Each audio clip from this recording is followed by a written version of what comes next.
जी। तो बच्चों हम लोग पढ़ रहे थे फंक्शंस ऑफ मैनेजमेंट। ये फंक्शंस ऑफ मैनेजमेंट हम लोग अगले वीक में डिटेल में भी डिस्कस करेंगे। तो अब ऑर्गेनाइजिंग, तो हम लोग को जो डेफिनेशन ऑफ मैनेजमेंट पढ़ रहे थे, डेफिनेशन में हम लोगों ने पहले प्लानिंग पढ़ा, प्लानिंग किसे कहते हैं थोड़ा सा उसको हम लोगों ने समझने की कोशिश की। और अब हम आएंगे ऑर्गेनाइजिंग की तरफ। ऑर्गेनाइजिंग का मतलब क्या होता है कि अरेंजमेंट ऑफ टास्क। ठीक है, इसमें हम लोगों ने अरेंज करने हैं टास्क को, ऑफ टास्क। फिर जो टास्क होंगे उनको हम लोगों ने ग्रुप करना होता है, और इसी में हम लोग फिर डिपार्टमेंट्स वगैरह जो है वो पढ़ रहे होते हैं। इसमें एरियाज़ और फील्ड्स वगैरह डिसाइड होती हैं, इसी के अंदर डिपार्टमेंट्स बनते हैं। और उसके बाद फिर हम लोगों ने एक और काम करना होता है कि डिसाइड करना होता है, डिसाइडिंग के who will do which task, कौन सा टास्क हम लोगों ने किस इंडिविजुअल से करवाना है। ठीक है जी, ये 3-4 काम ऐसे हैं जो कि हम लोग ऑर्गेनाइजिंग में कर रहे होते हैं। हम लोग इंशाल्लाह आगे जाके एग्जांपल्स भी पढ़ेंगे ताकि आपको सही तरीके से समझ भी आ जाए। तो यहाँ पे हम लोग मेलिसा की एग्जांपल लेंगे। मेलिसा के ऊपर देखा हम लोगों ने क्या किया कि वो चाहती थी कि फ़ैब के महीने में हमारी सेल्स ज़्यादा हो, और उन्होंने सोचा गोरिल्ला मार्केटिंग करेंगे, सेल्स रिप्रेजेंटेटिव का कस्टमर के साथ ताल्लुक जो है, रिलेशनशिप जो है वो ऐसा बिल्ड करेंगे कि बार बार कस्टमर को वो कांटेक्ट करे, ताकि कस्टमर के माइंड में हो कि हमारी कोई प्रोडक्ट ऐसी है जो यहाँ पे मौजूद है। इस तरह के काफ़ी सारे जो प्लान्स थे वो मेलिसा के माइंड में थे। अब तीसरे नंबर पे क्या होगा, this steps it requires Melissa to determine how she will distribute resources among and organize her employees according to the plan। अपने employees को organize करना, किस बंदे से हमने क्या काम करवाना है।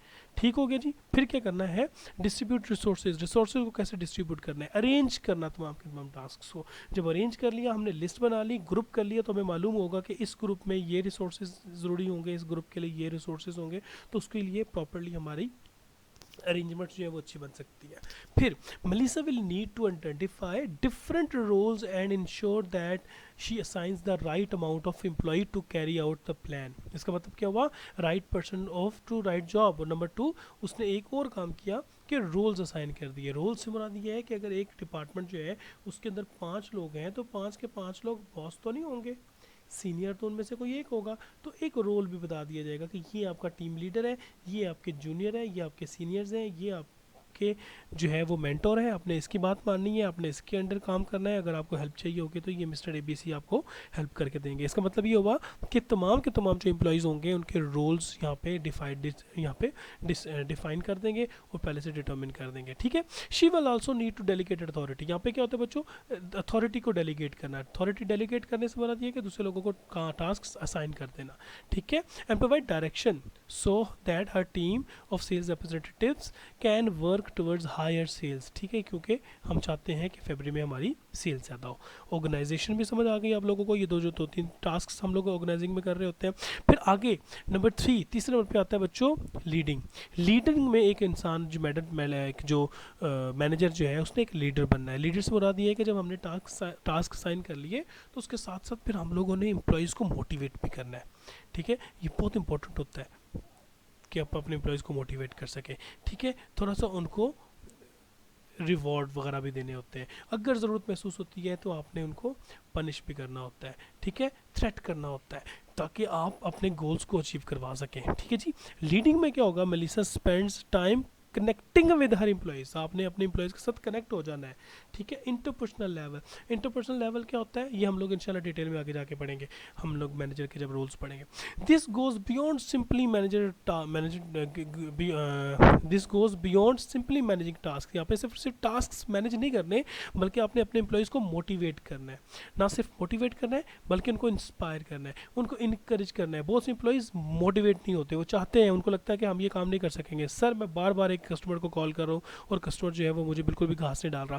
फिर मोटिवेट करें, इनकरेज करें कि let's have a another meeting with the customer. Customer से एक बार फिर मिल लो, शायद हम लोग कामयाब हो जाए। तो इसका मतलब ये होगा कि ये जो चीज़ें होती हैं, ये एक लीडर जो है वो सिखाता होता है अपने सबॉर्डिनेट्स को और अपने फॉलोअर्स को। ठीक है, लीडर और मैनेजर का डिफरेंस जो है वो भी हम लोग इंशाल्लाह आगे जाके डिटेल में पढ़ेंगे। तो यहाँ तक तो मेरे ख्याल में क्लियर हो गया होगा आप लोगों को कि हम ऑर्गेनाइजिंग क्या चीज़ होती है, लीडिंग क्या चीज़ होती है। तो बच्चों जब यहाँ पे हम लोगों ने एक लीड भी कर दिया, मोटिवेट भी कर दिया, लोग जो है वो अपना काम करने, ठीक है, एम्प्लॉयज़ जो है they have started doing their task. ठीक है, तो क्या अब हम लोग जो है वो खामोश होकर आराम से, जो मैनेजर होगा, जो बॉस होगा, वो चुप करके अपने कमरे में बैठ जाएगा? तो आंसर है नो।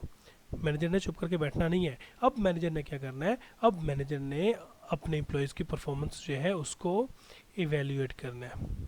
ठीक है, इवेल्यूएट करने का को हम लोग एक और लफ्ज़ इस्तेमाल करते हैं जिसे हम कहते हैं असेस करना।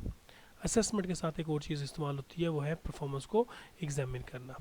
इसके साथ एक और लफ्ज़ इस्तेमाल होता है बच्चों जिसे हम कहते हैं परफॉर्मेंस को अप्रेज करना। ये performance appraisal, performance evaluation, performance assessment, performance examination, ये तमाम के तमाम चीज़ें जो है वो फ्यूचर में अगर आपके सामने आती हैं तो आप ये समझ लीजिएगा कि इनका मतलब सेम है। जब मैनेजमेंट साइंस से रिलेटेड अगर ये अल्फाज आपके जहन में आपके सामने आते हैं, ठीक है जी। तो कंट्रोलिंग में क्या होता है, हमने इवैल्यूएट करना है। हम इवैल्यूएट कैसे करेंगे, इवैल्यूएट करने से के लिए सबसे पहला काम ये होगा कि हम अपने एम्प्लॉयज़ की परफॉर्मेंस को मॉनिटर करेंगे। हम देखेंगे एम्प्लॉयज़ क्या परफॉर्म कर रहे हैं, फिर इवैल्यूएट करेंगे क्या उनकी परफॉर्मेंस हमारे गोल्स जो हमने सेट किए थे उसके मुताबिक है या उसके मुताबिक नहीं है। ठीक है, अब यहाँ पे तीन चीज़ें होती हैं बच्चों। एक चीज़ होती है जिसे हम कहते हैं एक्सपेक्टेड परफॉर्मेंस, एक चीज़ होती है बच्चों एक्चुअल परफॉर्मेंस। ठीक है जी, एक्सपेक्टेड परफॉर्मेंस जो थी वो हमारी क्या थी कि हमने सेल्स वॉल्यूम जो है वो फरवरी के अंदर, फरवरी में हमारी जो सेल्स है, मिसाल के तौर पे अगर पहले 400 यूएस डॉलर्स थी तो हम कहते हैं कि इस मरतबा हम लोगों ने 500 यूएस डॉलर्स जो है वो हम लोगों ने सेल्स रखनी है। तो हम लोगों ने क्या किया, एक्सपेक्टेशंस लगा ली अपने एम्प्लॉय से। जब हमने अपने एम्प्लॉय से एक्सपेक्टेशन लगा ली सेल्स टीम के साथ, और सेल्स टीम की जो एक्चुअल परफॉर्मेंस थी वो बन गई मिसाल के तौर पे 493 यूएस डॉलर्स उनकी परफॉर्मेंस है। तो जब उनकी परफॉर्मेंस हमारी एक्सपेक्टेशन के बराबर में है तो हम डिफरेंस इतना ज़्यादा नहीं है, ये माइनस का डिफरेंस है $6-7 का, तो ये इतना ज़्यादा डिफरेंस नहीं कंसिडर किया जाता। तो हम कहेंगे कि वाजिब हमारे जो एम्प्लॉयज़ हैं वो बहुत ही ज़्यादा इफेक्टिव है, यानी कि जो टास्क इनको दिया था वो टास्क इन्होंने अचीव कर लिया। ठीक हो गया जी। अब लेकिन अगर ऐसा हो, यहाँ पे ज़रा देखते हैं, अगर ऐसा हो कि हमारे एम्प्लॉयज़ जो हैं उनकी जो परफॉर्मेंस होगी, हमने एक्सपेक्टेशन जो है वो ये लगाई हुई थी कि 500 होंगी, लेकिन हमारे जो एम्प्लॉयज़ हैं उनकी परफॉर्मेंस जो है वो 500 नहीं हुई बल्कि उनकी परफॉर्मेंस $600 हो गई। तो इसका मतलब क्या हुआ कि अब हमारे एम्प्लॉयज़ जो हैं उन्होंने एक माह के अंदर फरवरी के महीने में 400 पहले थी और हम 500 एक्सपेक्ट कर रहे थे, लेकिन हमारी एक्सपेक्टेशन से भी ज़्यादा उन्होंने परफॉर्म कर दिया। तो इसका मतलब है अब हमारे एम्प्लॉयज़ जो हैं वो इफ़ेक्टिव नहीं रहे बल्कि अब वो एफिशिएंट बन गए हैं, because they have produced maximum output by using the resources which were given to them. ठीक हो गया जी। अब आगे तीसरे नंबर पे एक और सिचुएशन बच्चों पैदा होती है जिसको हम लोग कहते हैं कि एम्प्लॉयज़ जो हैं उनको हमने कहा तो था कि 500 यूनिट्स प्रोड्यूस करेंगे, लेकिन बेचारे जो है वो सिर्फ 435 यूनिट्स प्रोड्यूस कर सके। अब यहाँ पे जो एक्चुअल परफॉर्मेंस है वो $500 है, और जो एक्चुअल परफॉर्मेंस है वो 435 यूनिट्स है, ये $435 है। तो ये $65 जो है इसका डेफिसिट आ गया। इसको हम लोग कहते हैं परफॉर्मेंस डेफिसिट। ठीक है, डेफिसिट का मतलब क्या होता है, परफॉर्मेंस एफिशिएंसी का उल्ट जो होता है उसे हम कहते हैं डेफिशिएंसी। ठीक है, तो ये आपकी परफॉर्मेंस डेफिशिएंसी और आपकी परफॉर्मेंस अच्छी नहीं है। तो ये तीन किस्म की चीज़ें आएंगी। फिर कंट्रोलिंग यहाँ पे कैसे इन्वॉल्व हो जाएगी, ये अगर जहाँ पे कहीं पे हम लोग देख रहे होते हैं कि हमारी परफॉर्मेंस ठीक नहीं है तो वहाँ पे हम उसको कंट्रोल करेंगे से मुराद हम उसके अंदर करेक्शंस लेके आएंगे, हम कोशिश करेंगे कि हम अपनी परफॉर्मेंस को ठीक कर सकें। ठीक है, तो कंट्रोलिंग शुरू में भी हो सकती है, कंट्रोलिंग दरमियान में भी हो सकती है, कंट्रोलिंग आखिर में भी हो सकती है, किसी भी लेवल पे जब मैनेजमेंट ये सोचती है कि डिविएशन हो रही है। एक लफ्ज़ यहाँ पे लिखा हुआ है बच्चों डिविएशन से मुराद ये कि जो गोल हमने डिसाइड किया था वो गोल्स अचीव नहीं हो रहे।